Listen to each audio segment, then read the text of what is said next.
Greetings, wherever you're watching us from. Welcome to this lesson. Uh, we are looking at Science Paper 2, and Science Paper 2 under the ECZ curriculum. This is chemistry. Of course, if you're new to this channel, make sure that you like, share, and subscribe. All right, so as you are preparing for exams, it's important that you go through such type of questions under the more concepts, because it's rare that you're going to find a question. I mean, the questions are always there. So get prepared for such questions even as you enter in an exam, because these questions rarely miss. Okay, so this particular question is question B3. So the first thing they want us is to define the term mole. They want us to define the term mole. So what is a mole? So the mole is just the amount of substance that contains the same number of particles as the number of carbon 12 atoms in exactly 12 grams of carbon 12. That is how we can define a mole. All right. So question B, they are saying methane steam reforming is a reaction between methane and the steam. So steam, it is just water. It's only the state which is not, which is different. So uh, steam is just water in gaseous state. That's why we use this formula H2O.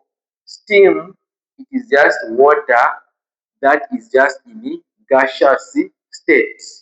That's why we use the H2O. All right. So what is produced? Hydrogen gas is produced, of course, and also carbon monoxide is produced. What do they want us to do? They want us to construct a balanced chemical equation. I always say, as someone who's studying chemistry, someone who's preparing for an exam, always you need to understand how to balance the chemical equations, because there has never been a year without asking you to balance the equation. So you need to practice more of balancing of the equations. All right, so this equation and this one was just direct, because they already gave us what was reacting and what was produced. So we'll just be getting them from this question. So what did they say? Methane steam. This is methane. So this is CH4 reacted with what? Water, which is the gas in it. This is water in gaseous state. So water in gaseous state is called the steam. So this is the steam. So this is given as what they have said to give us the hydrogen gas, and also there is carbon monoxide. Okay, so let us balance, then we'll also include the state symbols. How do we balance an equation? So you need to make sure that the atoms on the left hand side are equal to the atoms on the right hand side. That is how we balance the equations. So we will check here. We have carbon atom. We only have one carbon atom on the left hand side. This other side, we also have one carbon atom. Hydrogen, we have four hydrogen plus these two hydrogens. So meaning we have six hydrogens. This other side, we have two hydrogens. So we need to make them six also. How do we make them six? By adding a coefficient, which is a number. So I'm going to add a 3 here, so that 3 multiplied by 2 give me 6 hydrogens. So meaning the hydrogens, they are also balanced. Look at the oxygen. Oxygen, we have one oxygen. The other side, we also have one atom of oxygen. So the equation is balanced. Then we include the state symbols now. This is what? This is methane. This is a gas, methane. So it is a gas. This is steam. Steam, I said, this is water in gaseous state. So this is also in gaseous state. This is hydrogen gas. So even here it is a gas. This is carbon monoxide. Carbon monoxide is a gas. So we are going to say the gaseous state. So that is how we calculate, solve this equation. Let's proceed.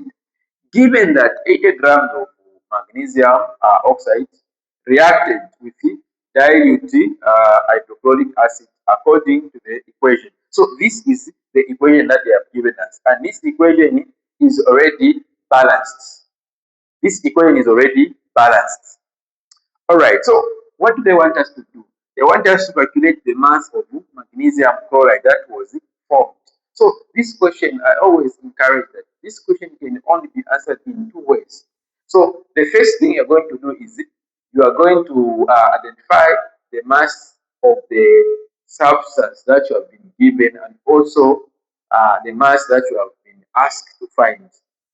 So they have said what? Given 80 grams of magnesium oxide. So meaning they have given us the mass, they have given us magnesium oxide. Okay. Then what are we looking for? They are saying calculate the mass of magnesium chloride. This is our magnesium chloride, like that. So you what you have been given and also what you are looking for.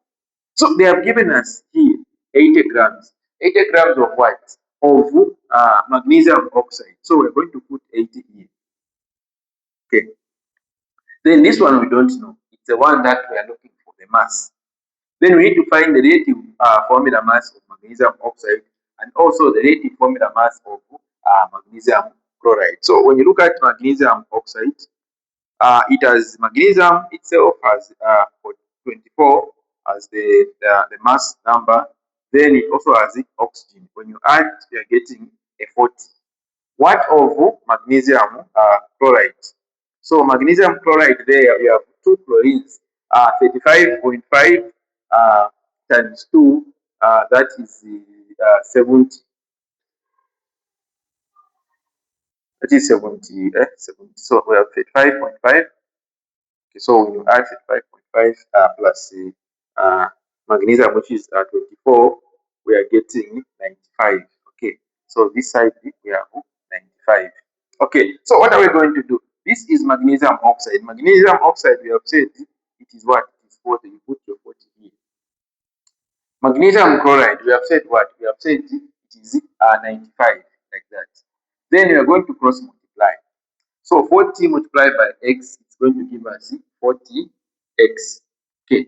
Then we are going to multiply 80 multiplied by 95. Then we are going to divide both sides by 40. Okay. So now when you multiply 80 by 95, when you find your answer, then you divide 40. Then you are getting yourself 190 grams. So this is the final answer. So in case you want solutions, you have challenges, the sciences, you can contact me on this number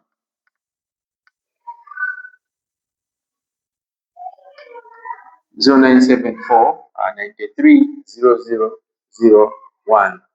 Thank you for watching. God bless.